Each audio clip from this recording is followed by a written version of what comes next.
Sometimes it's easier to just ignore a call or an invitation than to actually respond to it. Sometimes, as a pastor, I will call somebody, get a response, and have a conversation with that person. Other times, I can call and call and call, and funny thing, they don't answer. Sometimes, and we all do this sort of passive-aggressive response at some time or another. Instead of actually engaging with the person on the other end of the call, no matter how positive or painful the topic may be, we passively ignore it, or sometimes actively ignore it in some cases. We go out of our way to avoid the conversation. Sometimes that makes the person calling you just decide to give up.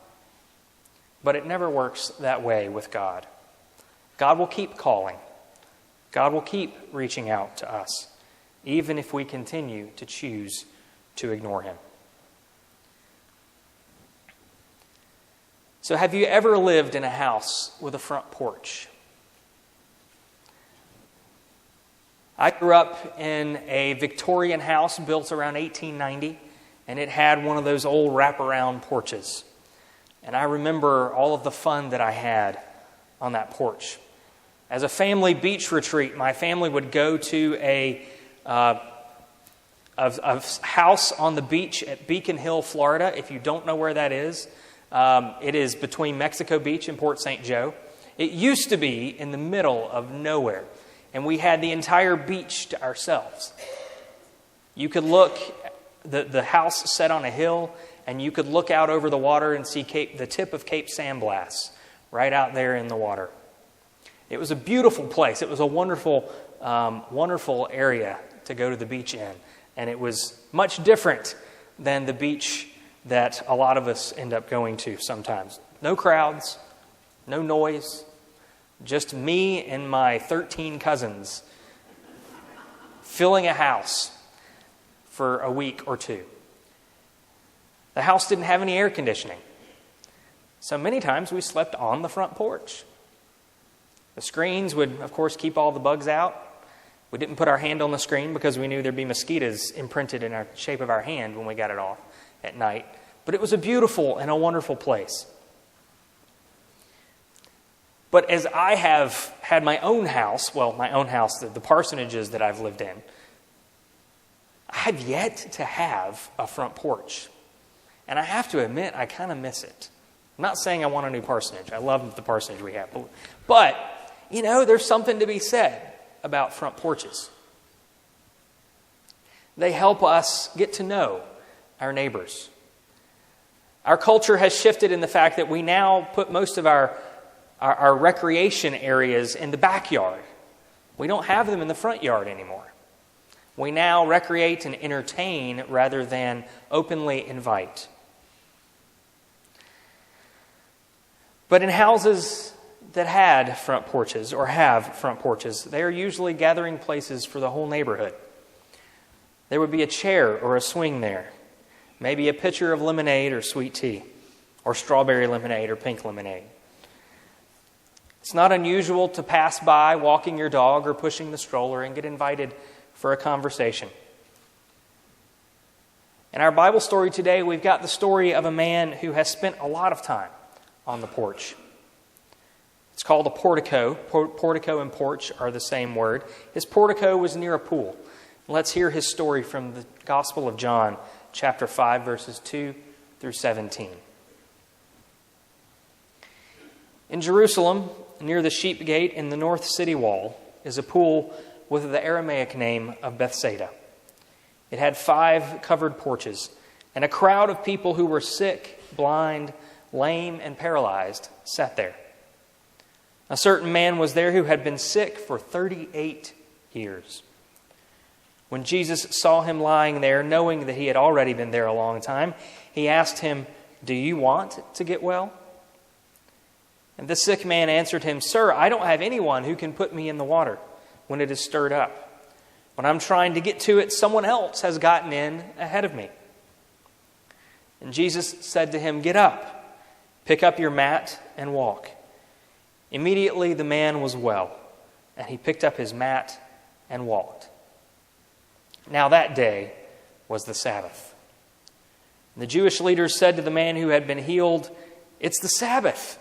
You aren't allowed to carry your mat." But the man answered, "The man who made me well, said to me, 'Pick up your mat and walk.'" They inquired, "Who is this man who said to you, 'Pick it up and walk'?" The man who had been cured didn't know who it was, because Jesus had slipped away from the crowd that was gathered there. Later, Jesus found him in the temple and said, "See, you have been made well. Don't sin anymore in case something worse happens to you."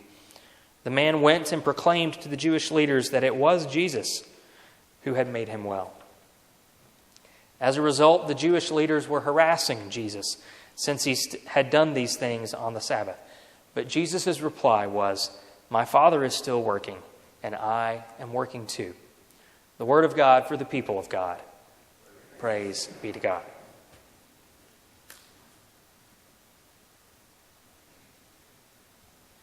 I mentioned memories on the front porch. One of my favorite memories besides the beach. That wasn't my house, unfortunately. It was a timeshare that we all had. But one of the most poignant memories I have of a front porch is on that house that I grew up in, that large Victorian house that we had. It would creak in the wind sometimes. In that house, my dad and I would sit on the front porch swing, and we would count lightning strikes and count how far away they were. 1 1,000, 2 1,000, 3 1,000. Now, Greensboro is in Tornado Alley. So we could get some really, really nice thunderstorms. And I just remember my dad and I sitting out there at night, usually in the spring when the fronts were coming through. And we would count and just watch the storms roll in. Now, we weren't watching for people coming by. We weren't actively inviting people that were walking by in the street. Our street actually didn't have a sidewalk. We lived on sort of a major road. It wasn't a highway or anything, but it was a major residential road. And so the people who came by were often in cars. And the way they got greeted was the family Labrador Retriever that usually, Nikki was her name, and she sat right on the stripe in the middle of the road. That was her thing, and she lived to be 10 years old. So that was her thing. She would sit on that stripe and just wait for cars to come by. She loved chasing cars. So our invitation wasn't the best when you came by our house in your car.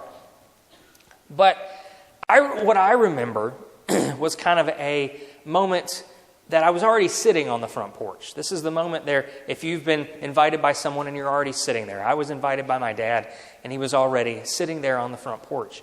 And we would sit there and we would talk. And it was a great moment for me. I was 5 or 6 years old. I lived there until I was about 8.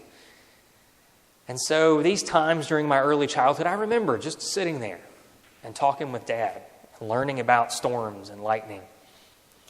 And for a while, I actually wanted to be a weatherman because I enjoyed that so much with him.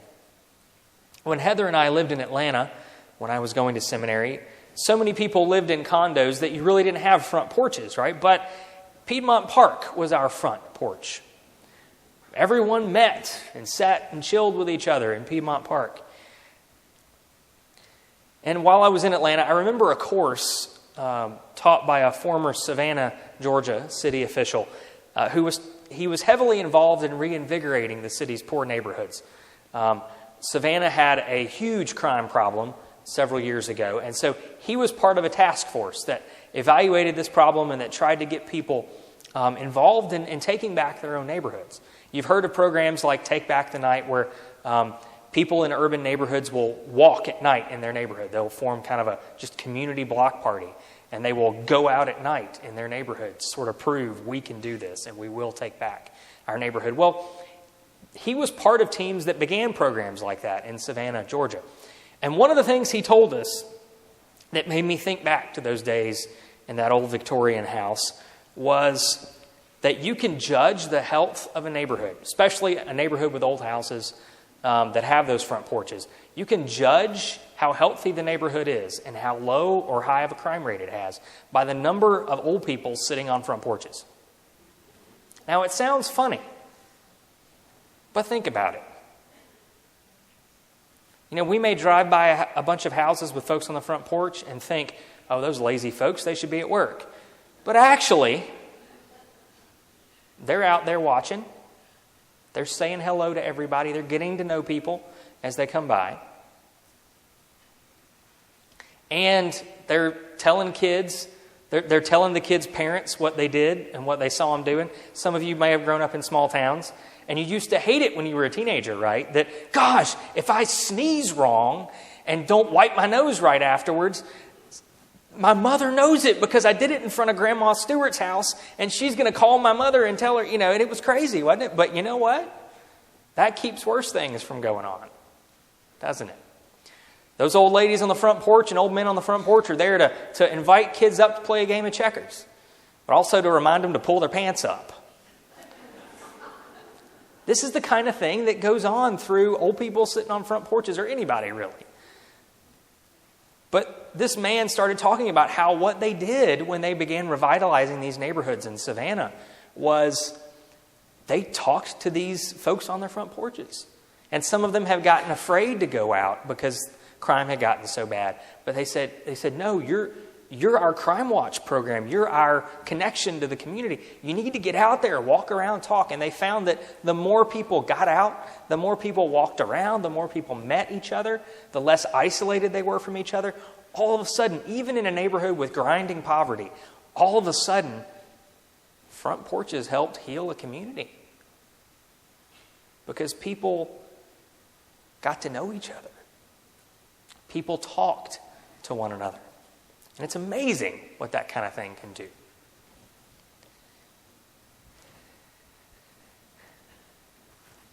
And so, part of what we can look at front porches as we use this analogy to think about our faith, is think about that man sitting there on the porch near that pool in Bethsaida. Now, this wasn't a house porch, of course. This would have just been, these gathering porches, these paved areas that the Romans built so that folks would have a place to step into the water.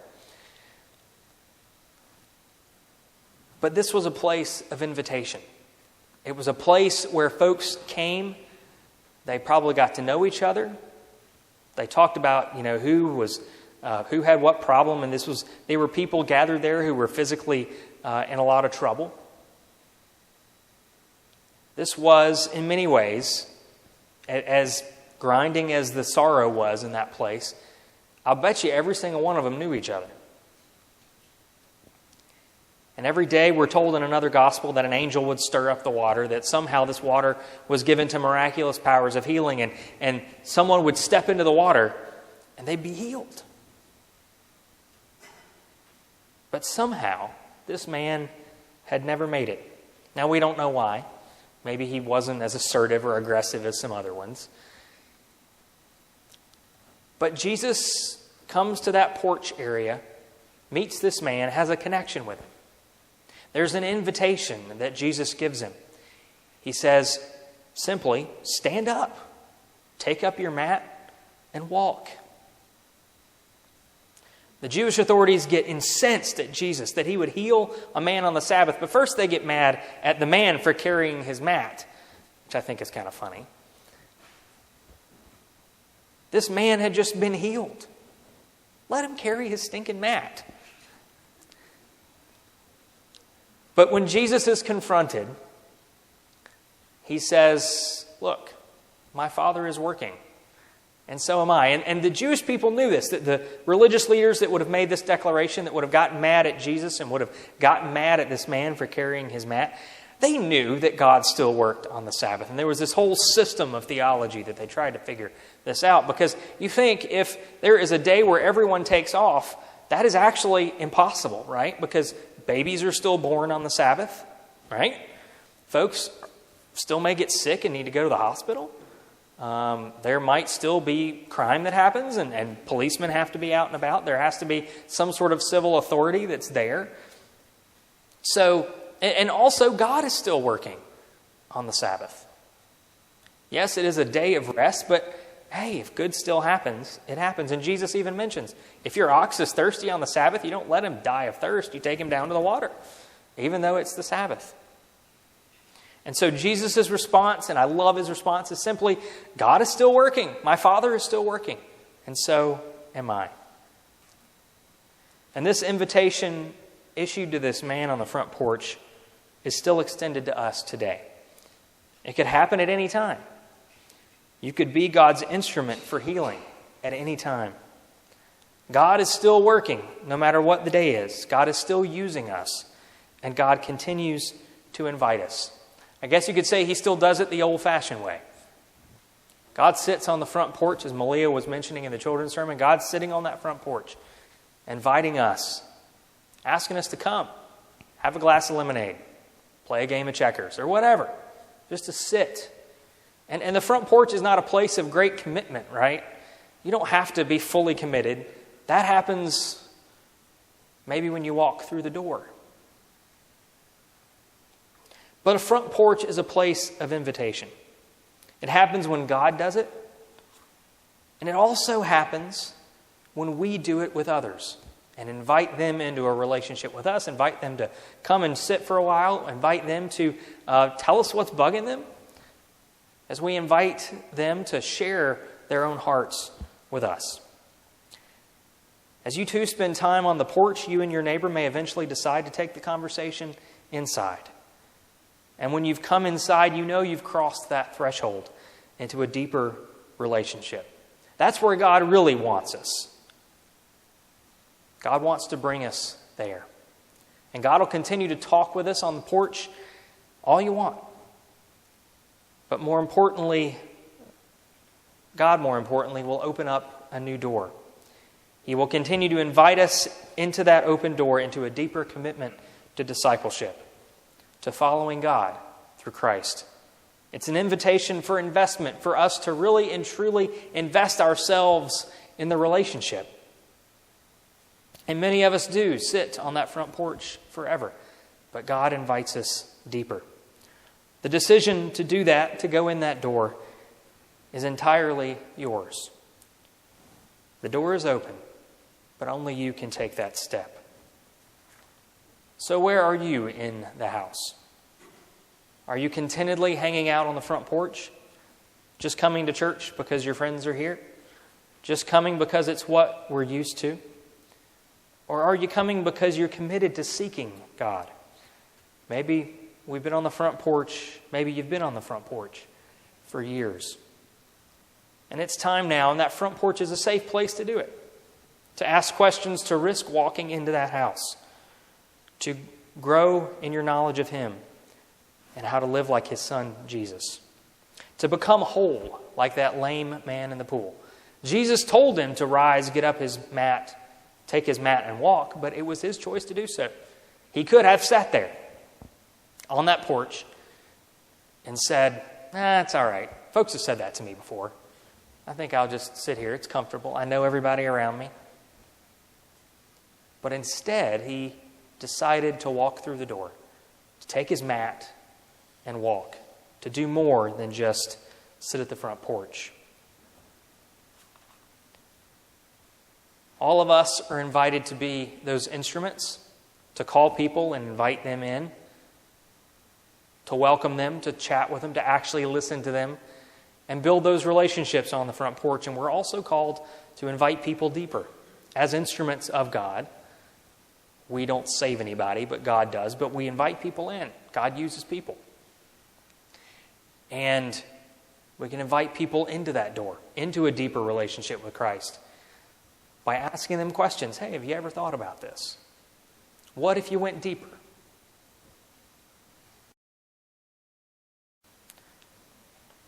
But we're all invited to stand up, take up our mats, and walk through the door into a relationship with Christ, into a deeper experience of God's love and God's peace in our own hearts.